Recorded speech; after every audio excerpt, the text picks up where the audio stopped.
रूसी कच्चे तेल के जिस भाव पर G7 देश कैपिंग लगाने की योजना बना रहे हैं वह भाव लगभग फाइनल होता नजर आ रहा है। यूरोपियन यूनियन के एक राजनयिक ने कहा है कि G7 देश रूसी तेल के भाव पर 65 से $70 प्रति बैरल की कैपिंग लगा सकते हैं। दिसंबर की शुरुआत से G7 देशों ने रूसी तेल के भाव पर कैपिंग का फैसला किया है। हालांकि रिपोर्ट्स की माने तो कैपिंग के भाव को लेकर यूरोपियन यूनियन के कई देशों में सहमति नहीं बन पाई। सर, ये जो रेट डिसाइड आया, सामने आया, अभी इस पर सहमति नहीं बनी है भले ही, लेकिन 65 से $70 पहला रेट टॉस किया गया। ये डिसाइड कैसे किया गया और इससे रूस को फायदा होगा या नुकसान?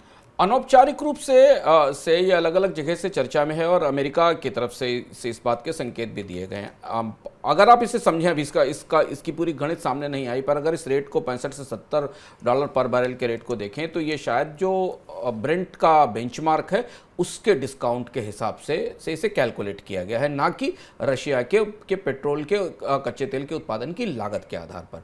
कैपिंग का दो मुख्य मकसद थे, जहां से समझें तो हम इस पूरी बहस को पकड़ सकते हैं। इस कैपिंग के दो मकसद थे कि बाजार में रूस का कच्चा तेल आता भी रहे, लेकिन रूस को उस कच्चे तेल से इतनी कीमत भी ना मिले कि वो उसे युद्ध लड़ने के लिए साजो सामान जुटाने की और युद्ध की पूरी जो वार की फिनांसिंग है उसके लिए पैसा भी, संसाधन भी मिलता रहे। तो जो पहला रेट कैपिंग का आया है सामने वो 65 से $70 का है। ये मौजूदा स्थिति में जो ब्रेंट का बेंचमार्क प्राइस है उससे करीब करीब $20 के आसपास नीचे आपको दिखाई दे रहा है। $90 के आसपास, 85 से 95 के बीच ब्रेंट मूव कर रहा है, उससे ही नीचे माना गया है। अब ये वो प्रस्ताव है जिस प्रस्ताव पर आगे बहस शुरू होगी और इसी पर यूरोप के देशों को काफ़ी असहमति है, क्योंकि ये ब्रेंट से डिस्काउंट पर तो है, पर रूस के लिए इस रेट पर तेल सप्लाई करते रहने में उसे कोई असुविधा नहीं होने वाली है। सर, दूसरा सवाल ये कि अब चलिए एक रेट आया, कम होगा, बढ़ेगा, डिस्कशन शुरू हुआ, कहीं ना कहीं ये आएगा।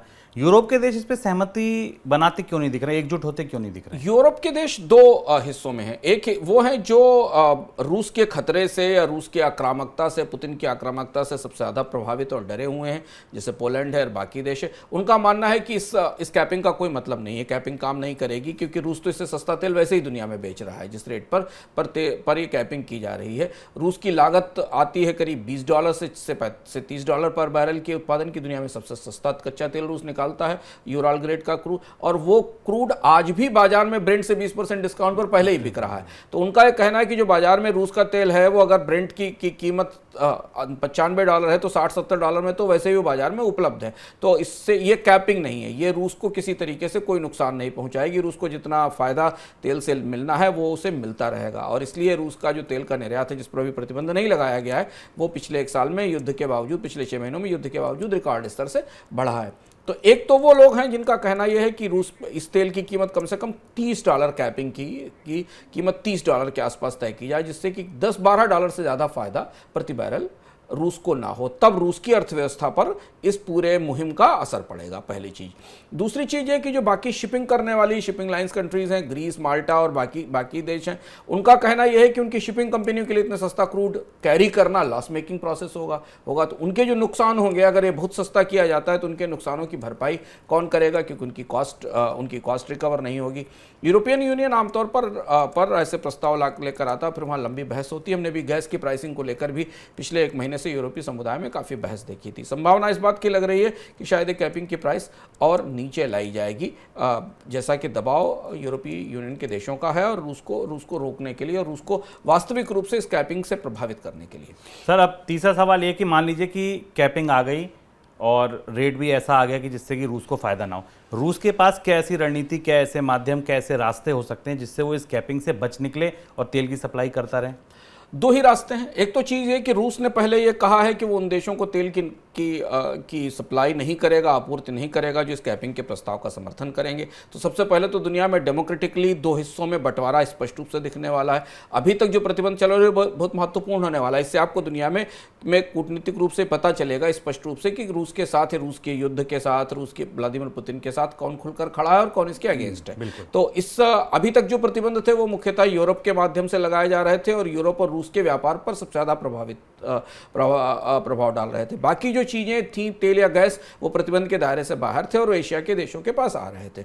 तो पहली चीज़ तो ये कि रूस ने अगर कहा है कि वो ये कहा है कि जो देश उसको समर्थन देते हैं, इस कैपिंग को समर्थन देते हैं, उनको तेल आपूर्ति नहीं करेगा। अगर वो ऐसा करता है तो इसका एक बड़ा असर उन देशों पर पड़ेगा जिन्होंने यूरोप से के इतर एशिया, भारत और चीन जैसे देश जिन्होंने तेल पिछले 6 महीनों में काफ़ी आयात किया है। क्या वो खुलकर सामने आएंगे या वो इस पूरी व्यवस्था से तटस्थ रहेंगे, ये हमें देखना होगा। दूसरी चीज़ ये कि रूस के पास एक और विकल्प है। रूस के पास जिस विकल्प पर काफ़ी दिलचस्प ढंग से दुनिया के तेल बाजारों में चर्चा हो रही, वो ये कि क्या रूस के पास अपना टैंकर फ्लीट है, क्या अपना इतना बड़ा शिप फ्लीट रूस बना सकता है जिससे कि वो यूरोपियन कंपनियां, जिन यूरोपियन शिपिंग कंपनियां जो आमतौर पर G7 देशों में काम करती हैं चाहे वो पश्चिमी यूरोप के देश हों या अमेरिका के देश हों, उन्हें बाईपास करके अपने टैंकर फ्लीट से दुनिया के बाजारों को तेल की आपूर्ति करना शुरू कर दे। जो जिस तरीके की कोशिश अभी हाल में चीन के साथ की गई है और नॉर्थ सी रूट से एक टैंकर चीन को भेजा गया है, जिस पर हम इस बार किस्सों के सिक्के में आपको उसका किस्सा सुनाएंगे जिस रूट से वो भेजा गया है। तो अब इसके लिए जो ऑयल टैंकर्स हैं, अभी जो मौजूदा फ्लीट का आंकड़ा मैं देखने की कोशिश कर रहा हूं, तो इस समय रूस को अगर ऐसी स्थिति में कि उसे इसके बाद भी तेल की आपूर्ति बनाए रखनी है और उन देशों को तेल देना है जो कैपिंग की प्रक्रिया से सहमत नहीं होते या इससे बाहर रहते हैं, तो उसे कम से कम 157 एफ्रामैक्स टैंकर्स की ज़रूरत होगी, 65 स्वेजमैक्स टैंकर की ज़रूरत होगी, 18 VLCC वेसल्स की ज़रूरत होगी। इसमें करीब 60 के आसपास जो टैंकर्स हैं, जो तेल ले जाने वाले टैंकर्स हैं, वो रूसी कंपनियों के पास हैं। 70 जो है वो काफ़ी पुराने हो चुके हैं, इसलिए उनको लंबे समय तक चलाया नहीं जा सकता। अब रूस के पास अभी टैंकर्स का फ्लीट इतना बड़ा नहीं है कि वो अब इस कैपिंग को बाईपास करके दुनिया के देशों को तेल का निर्यात कर सके या तेल पहुंचा सके। तो यहाँ फिर यूरोपियन कंपनियाँ या यूरोपियन कैप लगाने के बाद यूरोपियन बीमा कंपनियों की, शिपिंग कंपनियों का असर दिखाई देगा। लेकिन ये एक किस्म की जद्दोजहद है जो दिसंबर में सुर्खियों में रहेगी। बिल्कुल सर। इस बीच अगर क्रूड का भाव देखें तो $84 के करीब ट्रेड कर रहा है। यहाँ नए अनुमान, नए आकलन क्या हैं? क्रूड के भाव में गिरावट हमने 2 वजहों से देखी। एक तो चीन पर हमने लगातार चीन में कोविड का वापस आना चिंता का विषय बना हुआ है और चीन की अर्थव्यवस्था अगर और गहरी मंदी में धंसती है तो कच्चे तेल की डिमांड पर असर रहेगा। दूसरा, अमेरिका से स्टॉक्स के आंकड़े आए जो कि आमतौर पर आते हैं और बाजार सेंसिटिवली उन पर रिएक्ट करता है। तो अमेरिका में जो रणनीतिक भंडार हैं कच्चे तेल के, उनमें बढ़ोतरी हुई है, उसका असर हमें दिखाई दिया है। ओपेक देश इस पूरी जद्दोजहद को करीब से देख रहे हैं और समझने की कोशिश कर रहे हैं। रूस की आपूर्ति के आधार पर ही बाजार में कच्चे तेल की अब अगली दिशा तय होगी। कैपिंग के बाद रूस किस तरह से पोजीशन लेता है, रूस बाजार में तेल कैसे भेजता है, कितने देश दुनिया में इसमें शामिल होते हैं, ये सब चीज़ें भी बिल्कुल ओपन, खुली किताब की तरह सामने हैं। अगले 15-20 दिनों में, 25 दिनों में इसमें कुछ में स्पष्टता आएगी और तब वहाँ से हम मीडियम टर्म के लिए कच्चे तेल की कीमतों का एक रुख देख पाएंगे।